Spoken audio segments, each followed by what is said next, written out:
எல்லாருக்கும் வணக்கம்.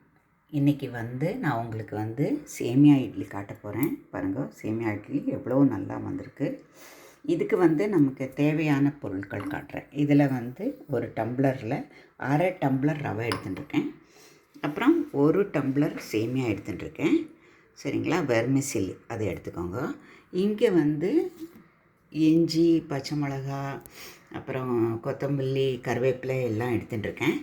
இங்கே ஒரு பாக்கெட்டில் அரை பாக்கெட் தயிர் எடுத்துட்டுருக்கேன். நல்ல கெட்டி தயிர், தண்ணியெல்லாம் போடாதீங்க. சரிங்களா? அப்புறம் இங்கே ஒரு ஸ்பூனு ஈனோ சால்ட் எடுத்துட்டுருக்கேன். இங்கே கடுகு, உளுத்தம்பருப்பு, கடலைப்பருப்பு எல்லாம் எடுத்துட்டுருக்கேன். இங்கே உப்பு. சரிங்களா? இப்போ நம்ம எப்படி பண்ணலான்னு காட்டுறேன். இப்போ எண்ணெய் காஞ்சிடுத்து. இங்கே இந்த கடுகு, உளுத்தம்பருப்பு எல்லாம் வச்சுருக்கோமே, அதை போட்டுக்கலாம். சரிங்களா?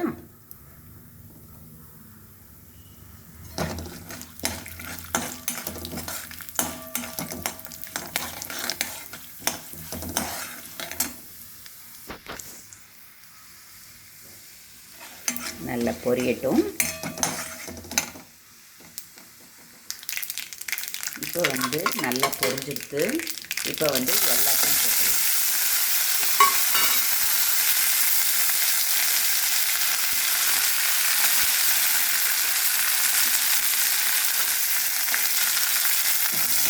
இது ஒரு 2 நிமிஷம் ஆச்சுன்னா போகிறோம். இதுலேயே இந்த சேமியா, அப்புறம் இந்த ரவை இதெல்லாம் போட்டுடலாம். இப்போ நாம் இந்த தயிரில் ஈனோ சால்ட் போட்டுக்கலாம். அப்புறம் சால்ட்டு போட்டுக்கலாம். அப்புறம் நம்ம வறுத்து வச்சதை போட்டுக்கலாம். வறுத்து வச்சதை போட்டுட்டேன். சரிங்களா? கொஞ்சம் நேரம் வறுத்த போகிறோம். வறுத்து வச்சதை பண்ணேன். இப்படி நல்லா மிக்ஸ் பண்ணிக்கோங்க. கொஞ்சம் தயிர் வேணும் அப்படின்னா இது நான் கரெக்டாக போட்டிருக்கேன், சரியாக இருக்கும். வேணும்னா நீங்கள் போட்டுக்கலாம். இங்கே பார்த்தீங்களா, கரெக்டாக இருக்குது. நான் அந்த அரை பாக்கெட் போட்டது கரெக்டாக இருக்குது. அரை லிட்டரில் அரை பாக்கெட் போட்டிருக்கேன். அந்த ஒரு டம்ளருக்கு தண்ணி போடாதீங்க. தண்ணி போட்டால் நல்லா இருக்குது. அப்புறம் இங்கே எண்ணெய் தடவி வச்சுட்டுருக்கேன். இதில் ஒவ்வொன்றா போட்டு வேக வைக்க வேண்டியது தான்.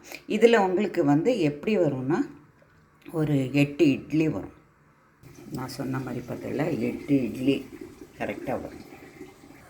இங்கே வச்சு ஒரு 15 நிமிஷம் வேக வைங்க, மூடி போட்டு. இப்போ நம்ம இட்லி ரெடி ஆகிடுச்சு. அது கூட ஒரு தேங்காய் சட்னி பண்ணியிருக்கேன். கடலைப்பருப்பு, கிரவுண்ட்நட்டு இதெல்லாம் போட்டு பண்ணியிருக்கேன். சரிங்களா? நீங்களும் இதை பார்த்துட்டு எப்படி இருக்குதுன்னு எனக்கு கமெண்ட் எழுதுங்க. தேங்க்யூ ஃப்ரம் கே சுபா மோகன். Happy nice day. பை.